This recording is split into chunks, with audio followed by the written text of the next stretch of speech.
Three, two, one. Are we live? I can't figure out how to get the Wi-Fi signal, so I don't know. Are we live? Are we live? Is we live? Good morning, good afternoon, good evening, Fabulites. This is Angela. Oh shoot. Sorry, my radio was on. This is Angela with another edition of Notes on the News, where I read to you headlines from my news feed that I personally selected because I find them interesting for whatever reason.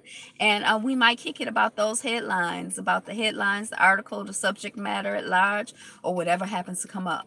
But as the title says, it's not news. It's just my notes on the news. Like, share, comment, subscribe, and all of those other good things.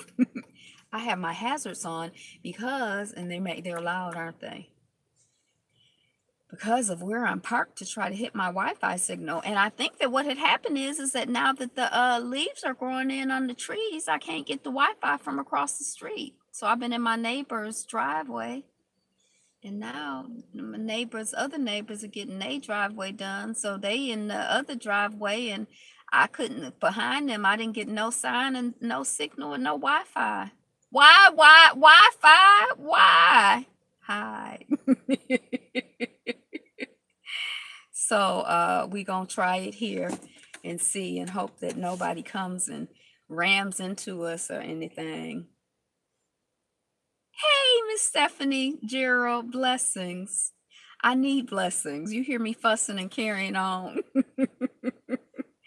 All right, Habaragani.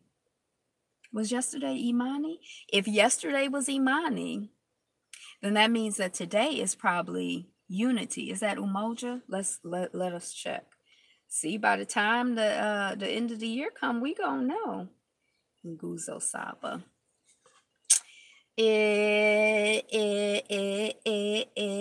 Your birthday is June 8th, 1979. Well, happy early birthday. Are you excited about your new year? You got big plans? I love a new year.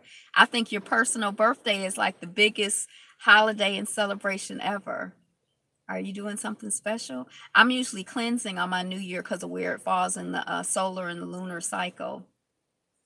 So I usually don't have big birthday cakes or big parties or nothing. I'm cleansing and fasting. But I want other people to have fun. You got something special planned?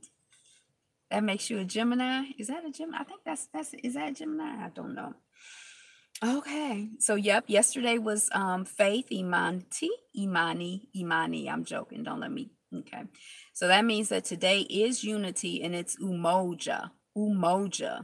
To strive for and maintain unity in the family, community, nation, and race. So what are you doing today to strive for unity in your family, to strive for unity in your community, to strive for unity in your nation, to strive for unity in your race? And what are you doing today to maintain the unity in your family, community, nation, and race? I don't know. I'm just asking. Something for us to think about. How can I add more unity to the situation? How can I support and maintain the unity that does exist? All right. Let's see what's up with the Buddha today. Yo, Buddha, what up though? With firm resolve, guard your own mind. Whoso untiringly pursues the Dhamma and the discipline shall go beyond the round of births and make an end of suffering. So, strongly guard your mind. Practice strengthening your mind. Develop your ability to manage your mind. When I started paying attention to what was going on with my mind, I saw that my mind was all over the place. They say, like, what do they call it? Chattering monkey mind or wild monkey mind or something. And I could definitely see that in my own experience when I started to meditate. It's like, I look up and be like, oh, I was thinking about this and this and this and this. I thought I was supposed to be observing the sensations. And, it's like it's a discipline, it's a practice. But, to get to a point where you have even a moment of the ability to manage, to get to the point where I have even a moment of the ability to manage my mind. Guard your own mind. who so untiringly pursues the Dhamma, and again, I think of Dhamma as like truth, light, goodness, God, and the discipline. So are you just pursuing it? Are you focused on it? Are you devoted to it? Are you dedicated to getting control of our mind? When we talk about separating from other people, and when we talk about issues and concerns with what's going on in other communities, a really, really important part of that is being able to manage what's going on with myself for me. Because in order to be able to separate mentally, I have to be mentally strong. I have to be strong enough to analyze what's going on and to see accurately what's going on. And then also to be able to like maintain and build anything, you have to have a strong mind. So I feel that it's very important. Shall go beyond the round of births and make an end to suffering. So it's sort of like sometimes in life, I don't know if you've ever noticed it, but I've noticed that there are some things that it just seems like I just cycle back through. And it's like, so the same thing gets reborn. I might have a new relationship, but in this same relationship is some of the same old issue. I mean, in this new relationship is some of the same old issues that I had before. So, until you deal with the issue, it's going to keep coming back up. It's going to keep being reborn until you actually deal with it and resolve it, until I actually deal with it and resolve it. And then it's done. It's over. It's a wrap. It's a non-issue. It's not even there anymore. I guess so many people are doing work on this block. It's going to slow everybody down. They ain't going to be flying down the block. So not having my hazards on might not be a hazard.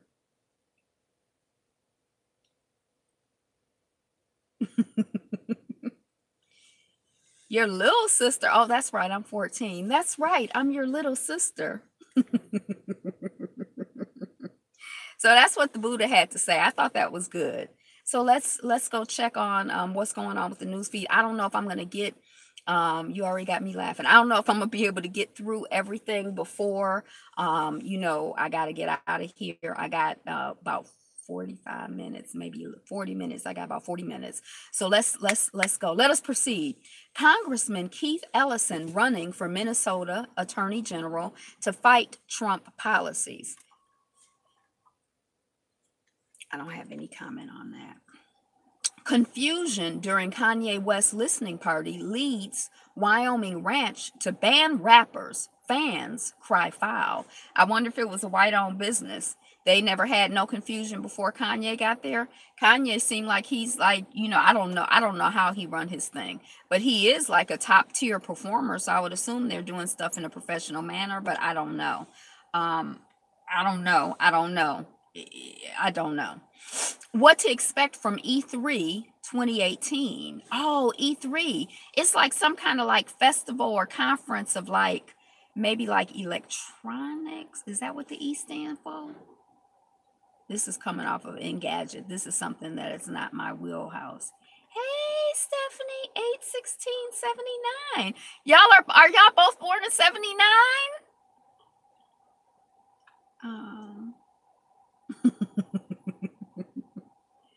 Summer babies. Both of y'all are summerish babies.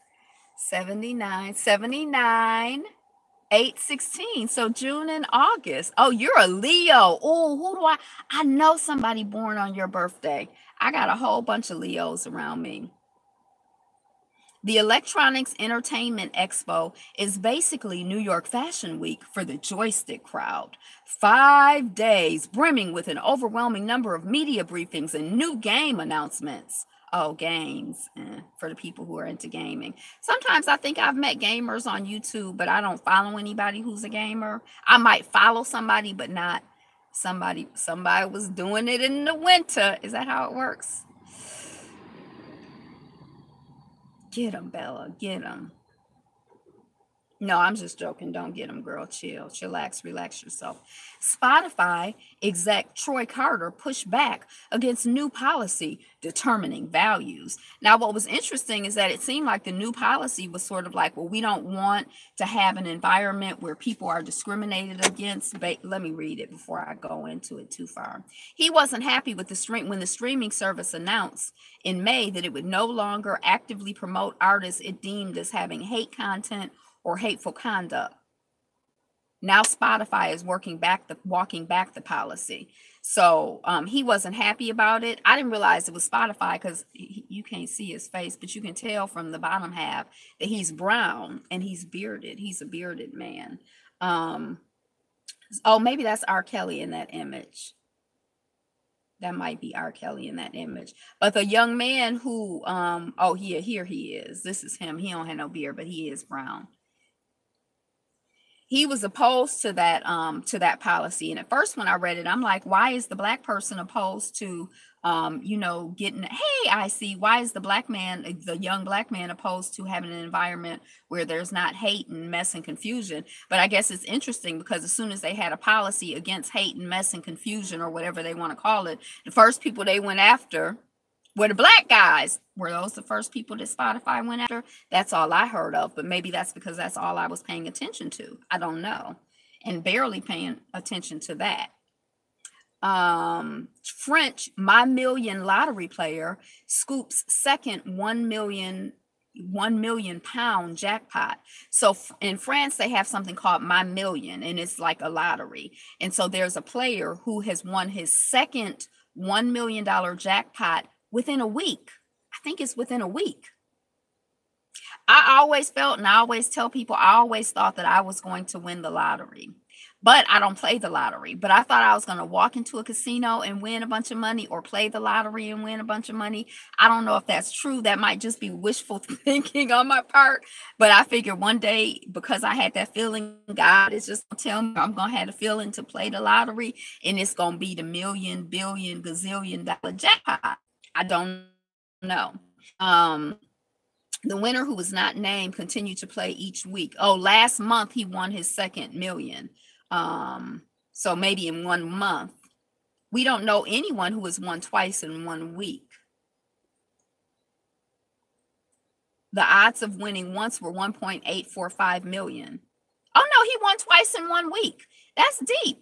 You won the lottery twice in 1 week. Think of all of the people who play and play and play and play and play. Now, I know people who do play the lottery, and they do seem to win occasionally, but it seems like the impression that I have is that if they're winning, it's not more than they're spending. Now, I could be wrong. I don't know, because some people are very lucky, like this person who won the lottery twice in 1 week. But I'm sure that the system is not designed for you to win. The system is designed for the system to win. So if everybody was making money playing the lottery, then it would not be a sustainable system for them. The only way it's sustainable is if we losing money by playing the lottery. So, but anyway, some people are lucky, and we have heard of multiple people who have won lotteries and jackpots multiple times.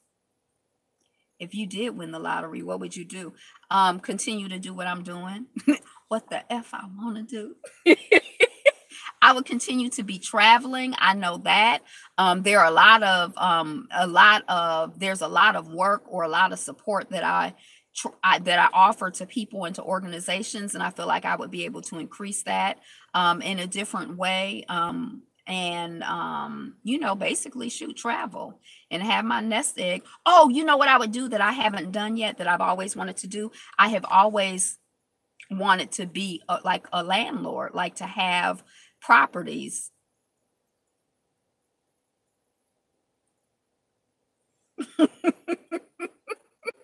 I should have known that was somebody coming to this house driving down the street like that.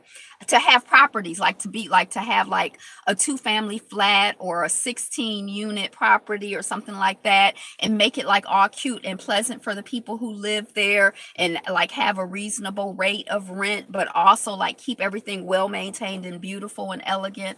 I've always wanted to do that. And I've always wanted to have a vending machine business, and not just vending machines like candy and stuff like that, but like my favorite, okay, like a vending machine business, like oh my gosh, he's so ornate. Like a vending machine business, like where it's like Like, have you ever gone and washed your car at a car wash and nobody works there and you just put your money in the thing and then soap comes out or water comes out? Or you go to the laundromat and you just put your money. Like, I like the idea of people just coming and putting their money in. But my favorite video machine or whatever is this thing where you put a quarter in and it goes around in a circle. Like, you put a quarter on it and the corner like runs around in a circle and then it goes down the hole.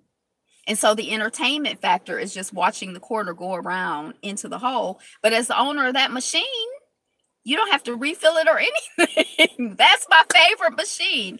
I've only seen it once or twice. And maybe it's not sustainable because maybe people are like, I'm not giving them a quarter, but I would love to have a machine where people just gave me money.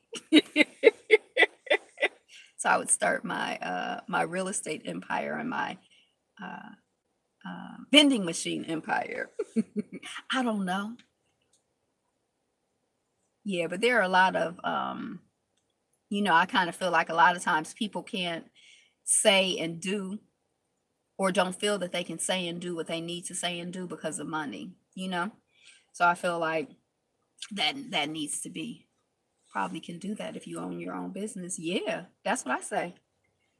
I feel like really quiet as is kept, you can do it anyway. You just have to be willing to suffer the consequences.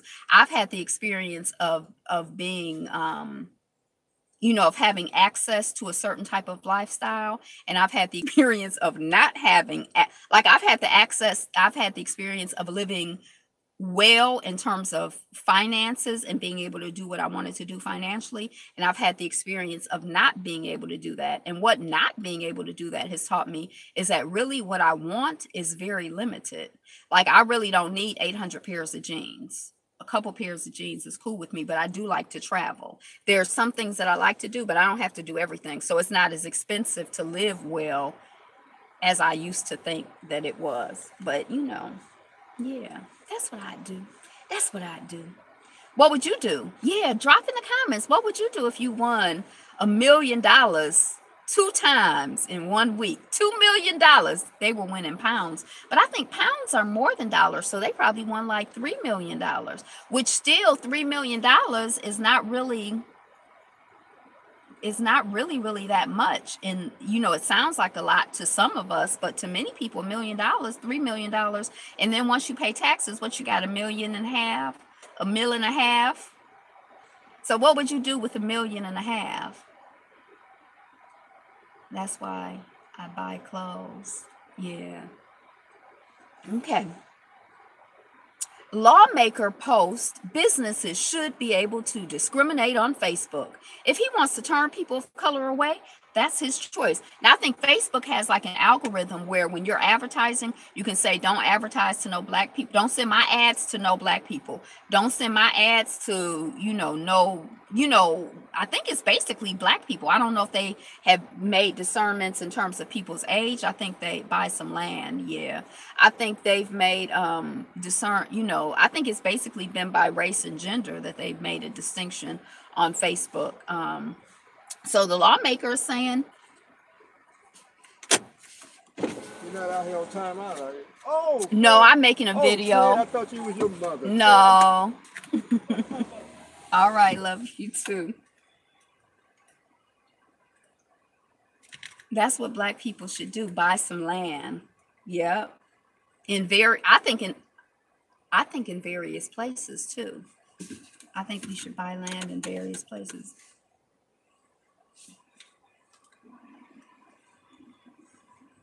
I think that we should buy land cooperatively in various places so that we have an interest here and interest there. We have a lot of options because things can change quickly, and things, sometimes it seems like they do change quickly, So it seems like it's good to have options. I guess, are we nomadic people now? Like, are we landless? Are we homeless? If we buy land, do we own, a lot? Oh, I got on my safety belt. A lot of times when I know someone who has an interest in property in Belize, but because he's not Belizean, technically he can't own it. And so it's sort of like, You know, when we're buying land, hey, Miss Rowdy Chica, when we're buying land in these places, do we really own the land? And you've seen, you know, like if you look at places like in the Middle East or other places in the world, there have been times when people thought that they own land and they've been dispossessed of that land. We've seen it in this country too. You know, our ancestors were supposed to get 40 acres and a mule. And a lot of our ancestors had 40 acres, 100 acres. You know, you see the black farmers being dispossessed of the land. And you even see, like, if you look in Detroit, we had the largest amount of black homeowners in the country, and the housing mortgage crisis that hit the country hit Detroit harder than anybody else, more black people, you know. And so a lot of people who were landowners are landless now. About 5% of rural land in the US. Yeah. So, you know, I'm sort of curious about this whole nomad thing, like, you know, and I think it's like a whole different, like being a nomad is different from, yeah, being like, you know, not having a home is different from having a home. I mean, literally, like if you think of yourself as homeless. Hey, Carlene McLean, peace chatters. Chatters. Am I like just chattering away? And another thing. Oh my God. Is that what you mean? I chatter. So he feels this lawmaker is like, you know, if you want to discriminate on Facebook, discriminate on Facebook. And I personally feel like, even though, you know, there's a natural conclusion to that that's probably kind of jacked up, but I do feel like, I don't know, many blacks don't own land, but there were communities in California where people own land.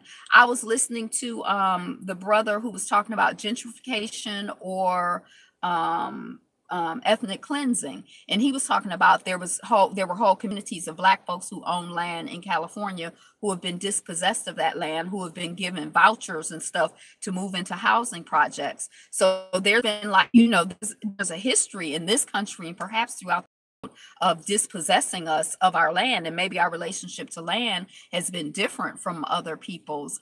It's a starvation tactic. Ooh, yeah. Food security, food security, food security. If you don't have no land, how can you be food secure?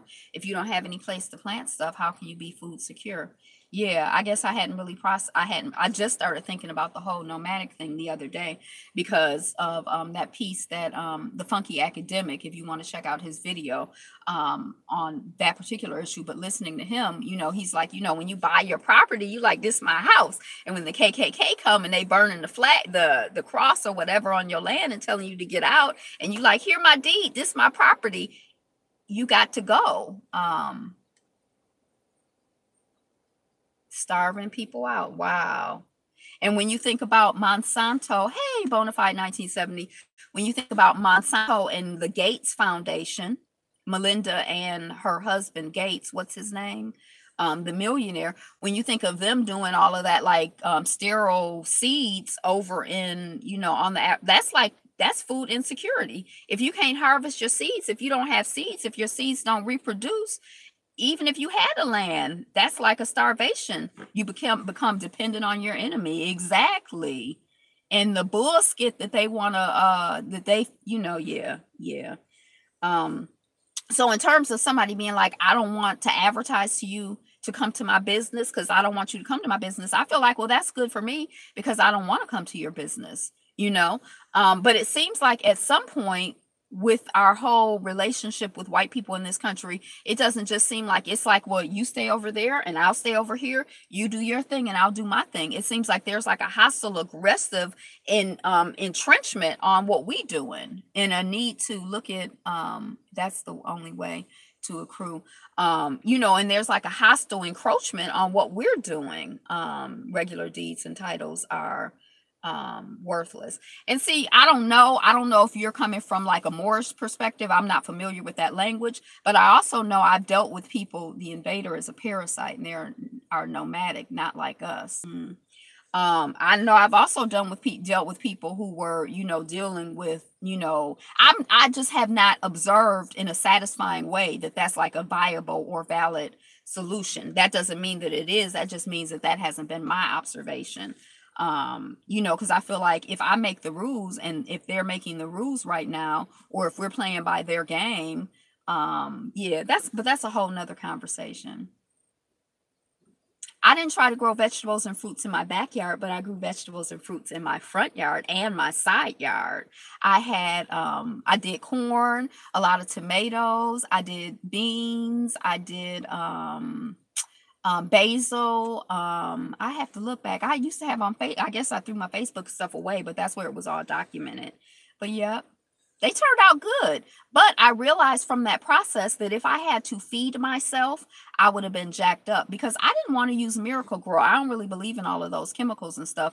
And the people that I knew, I was out. So I'm like, oh, I'm about to get me some old wisdom and learn how to grow me some food. I'm about to learn. And everybody was like, girl, put you some Miracle Grow on it. I couldn't find anybody who really had an organic old time mindset to like help me. And so it was kind of like my stuff was like, people would have tomatoes that were like this big and I would have like struggle tomatoes. They were good, but they were they were not the Miracle Grow tomatoes. And so it took me a while to start to build up knowledge, start to build up my earth, start to like build up my consciousness and my relationship and understand some of the cycles. And I was only doing that for 4 years maybe. But if I had to feed myself, I would have, I guess, starved to death because we need to be prepared to defend it in every aspect.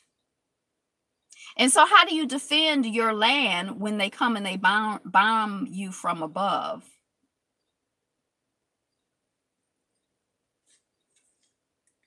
And that's like a real question. I mean, because I feel like they've shown us, at least on 2 occasions that I know, that they will bomb us from. I grow corn, greens, kale, tomatoes, potatoes, broccoli, Brussels sprouts. Oh, Brussels sprouts. That was my favorite crop. Cucumbers, onions, carrots. Because I didn't know about Brussels sprout greens until I grew them. And I love Brussels sprout greens. They're so delicious. I don't know why everybody can't buy them in the store. I love Brussels sprout greens. We're not going to get very far because I only got 15 minutes, but I love Brussels sprout greens.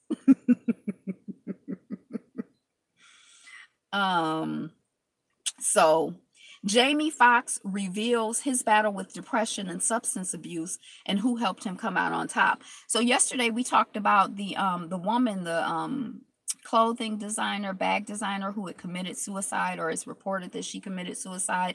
I don't know if we talked about it yesterday, but the fact that the story is that she had been my poor seeds get drowned, LOL.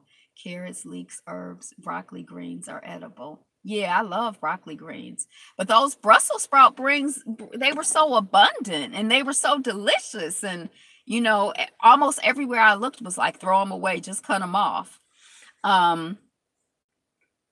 So we were talking about Kate Spade and her suicide and how she had been, the story goes, obsessed with the comedian Robin Williams, who had killed himself supposedly a few years ago. And just like this whole conversation about mental health and depression, and I heard somewhere today that she said that she didn't want to get help because her brand was happy go lucky. So hey, I'm Miss. So if people think that I'm depressed, then that's going to like take away from my brand. So that's kind of sad to me. Like, I feel like whatever, like your health is more important than your brand. Your life is more important than your brand. And I feel like being real and being authentic is more important than your brand. So it was kind of depressing to hear that. When I saw this headline about Jamie Foxx, I was like, he reveals his battle with depression and substance abuse and who helped him come out on top. And I was like, oh, I wonder if it's going to be that white woman he's dating who was married to that other white actor guy, who, I'm like, is he gonna like say, yes, the white woman saved me? I didn't know. So I clicked on the article and he's like, his family, basically his sister, he's lucky to have people in his life who are like, look, Jamie, you can't go out today because you're talking crazy. So I don't know. I've never really been like somebody who like something about Jamie Foxx, I never really have felt like I liked or was attracted to or vibed with. But like now seeing this, I have a slightly different take. A master at growing plants from seeds. Gardening is a learning process. You get better over time. Yes. Yeah, and I'm also fascinated by this idea of seeds. Like when I started collecting seeds, I'm like, from one watermelon, do you know how many seeds are in there? And then one seed can create, do you know how I did watermelons? How many watermelons and cucumbers? How many watermelons and cucumbers? It was just like, I just thought, like, that is so beautiful. Like, God, nature is just really amazing and awesome.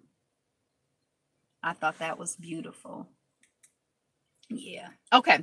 So, but after seeing this story, like skimming this story about Jamie Foxx, I think I have a new level of empathy for him, because when I checked in with myself, not that I ever hated him, but I think I feel a certain way. We're not poor, we've been bamboozled. We're rich. Yeah. Yes, yes, we're rich. And the earth is rich and abundant, and we are rich and abundant. Um but I think I have a new level of like empathy. You get eat out of the earth. You get to eat it out of the earth. Yeah. It's amazing. I mean, and it's really beautiful. Like, that process, that experience. And now I'm really like, I started paying more attention to, like because of gardening, I started paying more attention to things that were like a little less like me putting my imprint and me being in alignment with what God has already done. So like in my neighborhood, in my community, we have a lot of mulberries. Realizing like, smelling like the onions when the grass was getting cut, and be like, that smell like onions. It is onions. It's wild onions growing out here. Like there's a whole bunch of food, dandelion, there's a whole, and I would like to be like more in alignment with that. And there are a couple videos, a whole bunch of videos on food forests on YouTube. Remember to like, comment, subscribe, share, and hit the notification buttons, guys. There's a whole bunch of things on food forests. So like you plant it and it comes back every year and every year, and you're not fighting with, you're not like, sometimes when I was gardening, I don't want to say it felt like a fight, but I would like to be like more in, like just have a different relationship. And yeah, like I kind of, yeah. So that's what I'm like interested in now, like learning foraging. You don't throw away food waste.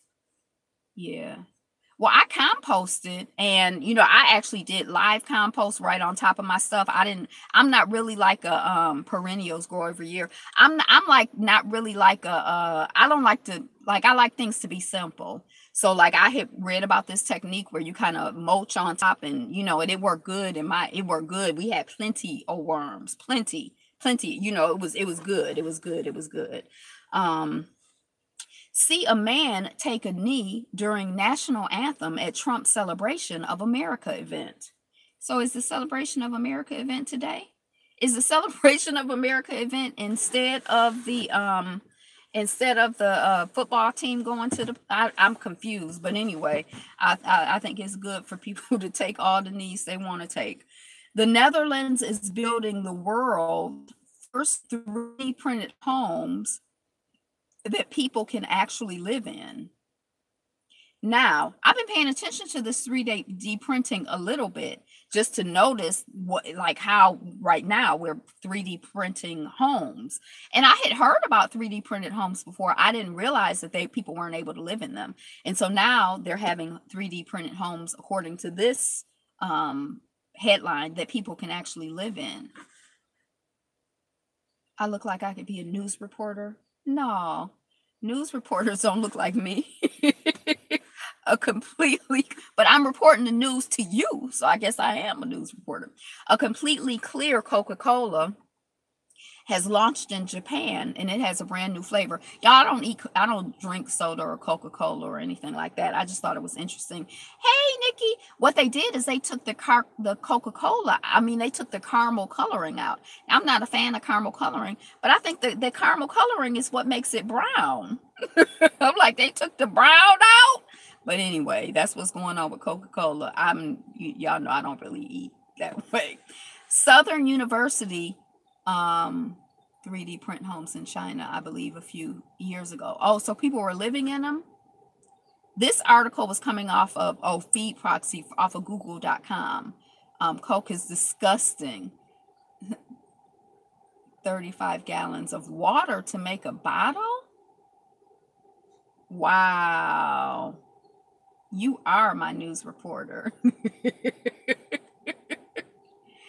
A lot of these systems, it's like, you know, like they say that the meat industry uses a lot of resources to produce a little bit of output, like a lot of input to produce a little input.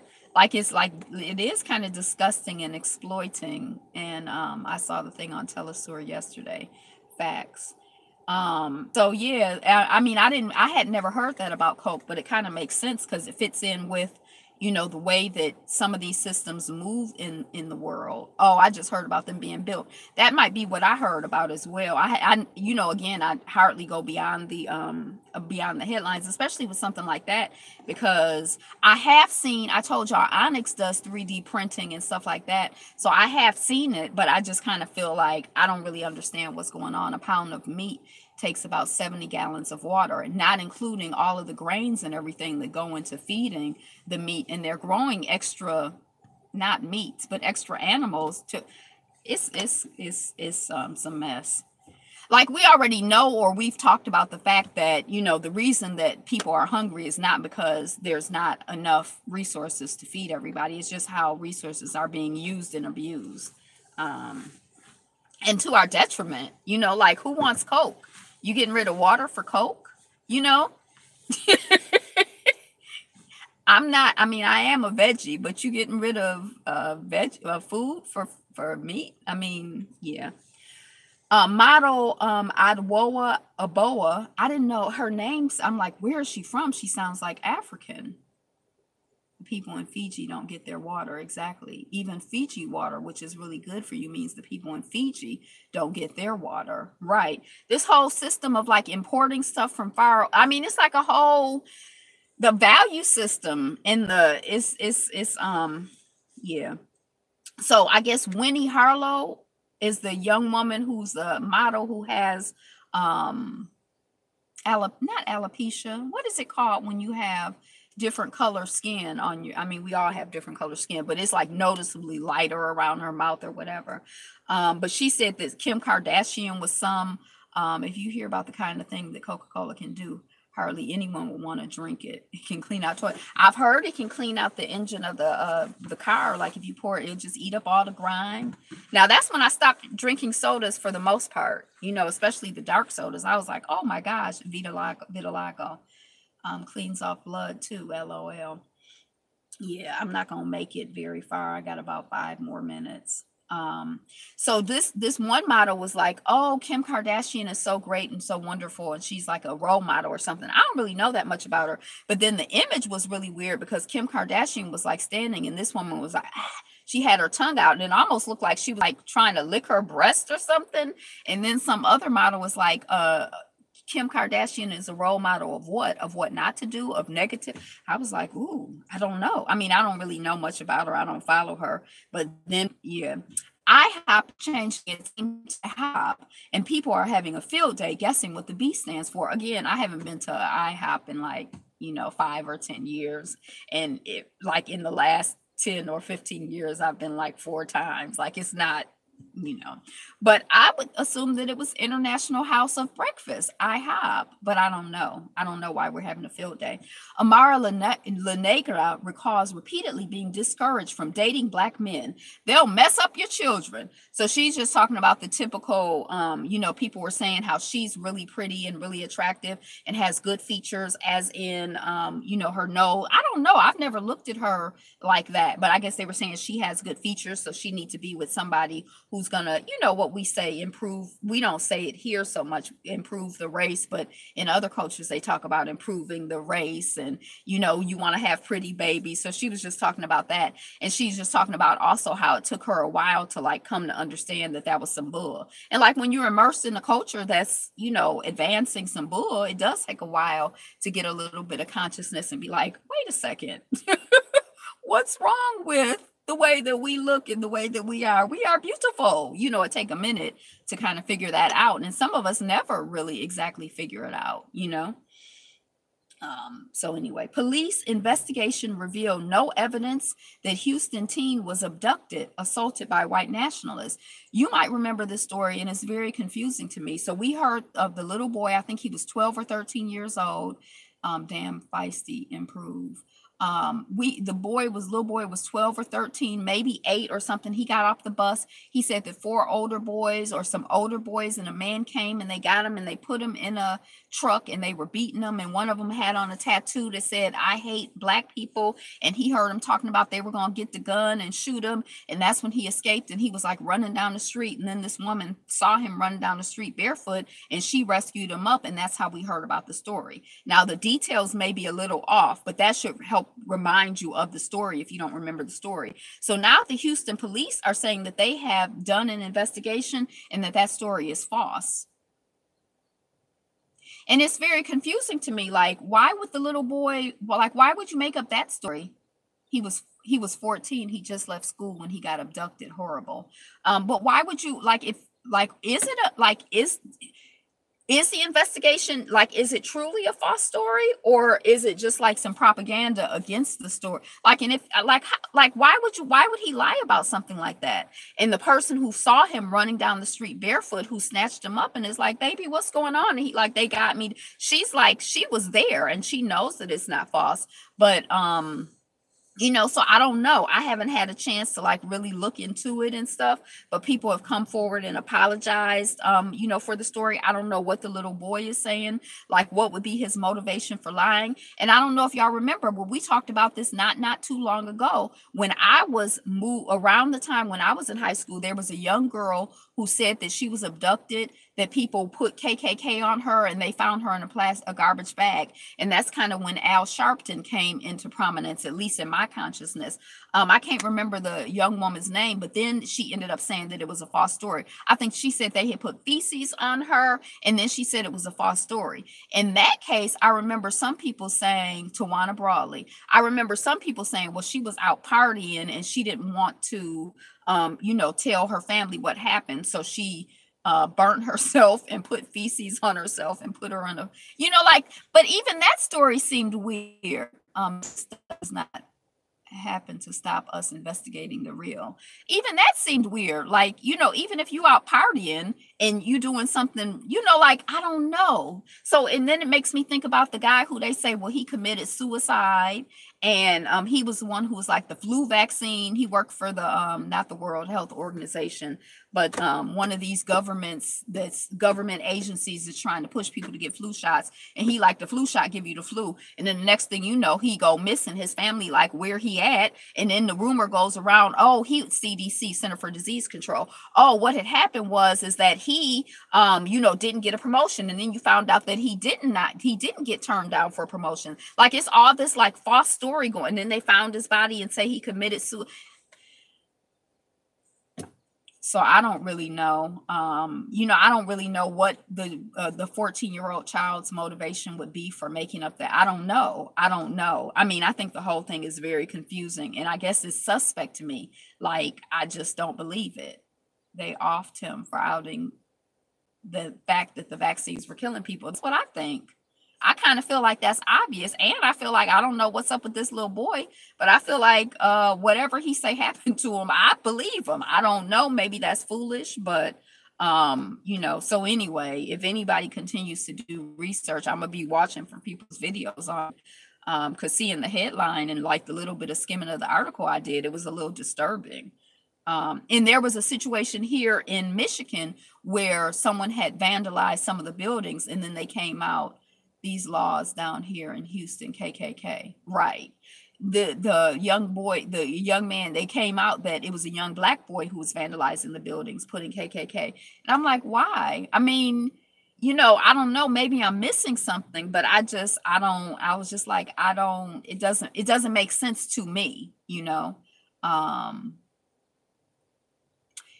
I saw somebody, the Information Man had a guest on who had a body cam that he got off of Amazon for $40, $80, something like that. And I was like, wow. He's like, if you don't have time to get everybody should have one. If you don't have time to get your phone out and your camera going, you can hit and I was just kind of like, I never even thought about having a body cam, or that they were like accessible, like for less than $100, you too could own a body cam. Does it stream live to like your friends and family immediately? Like, how do they get the footage if they kill you? See, when I was little, when I was a teen, and I would always keep my ID on me. And somebody asked me one time, why do you always keep your ID on you? I'm like, so if something happens to me, that they can identify me as Angela Riley instead of Jane Doe. And somebody was like, that's crazy. You think that something's going to happen to you?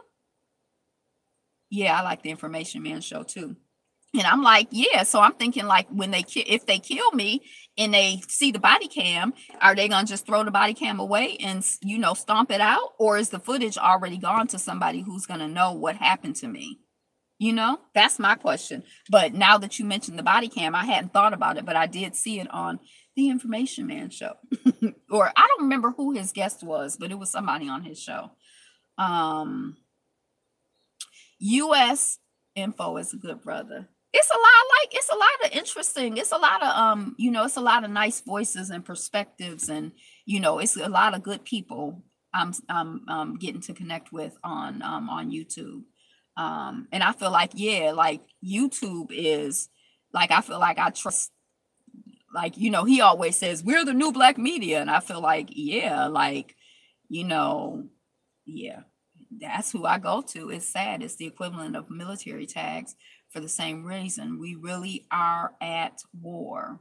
And we really are at war. And maybe it's like high time, that we realize that and keep it in our consciousness and behave accordingly. Because just because the illusion, and then it's like various degrees of illusions. Because I kind of feel like, well, the illusion is that we're with God, we're all good. It's all good. But then I guess behind that illusion is the fact that we're in war. We never stop. They just let us sleep for a while. They just put us to sleep for a while. Yeah, I gotta go. I tried. So I have to be back with part 2 at some point today. But my time really has expired. If you haven't already, please subscribe, comment, like, share, and click the notification bell before leaving, guys. Yeah, thank you. And if you're not subscribed, go ahead and subscribe. If you're not, we fell asleep during the Obama presidency. I think it'd be so stressful and it'd be so tiring always dealing with this mess and confusion and drama and attacks that you just want to, like, I just want to go to the movie. I just want to go to Houston's. I don't know what kind of food they have. I just want to go to Houston's, and like, you be wanting to just, I just want to sleep. Shit, I'm tired of just fighting and or not really fighting, getting hit and attacked and attacked and attacked. They killed off our good leaders like Malcolm and all the men of that era. I see a lot of good leaders around me. I see a lot of smart, hardworking warriors around me all the time. Trauma hit in. Yeah. So I believe you might be able to kill a person here or there, but you can't kill the movement. You can kill our bodies, but you can't kill our soul. You can't kill resistance. You can't kill truth. You can't kill love, light. Be you. Be fab. You can't kill the spirit. So I ain't, but be you. Be fabulous. Be fabulous you. Yeah, we need to be alert and still enjoy life. Yeah. Exactly. Peace, y'all. Love you. See you later. Put on your notification bell.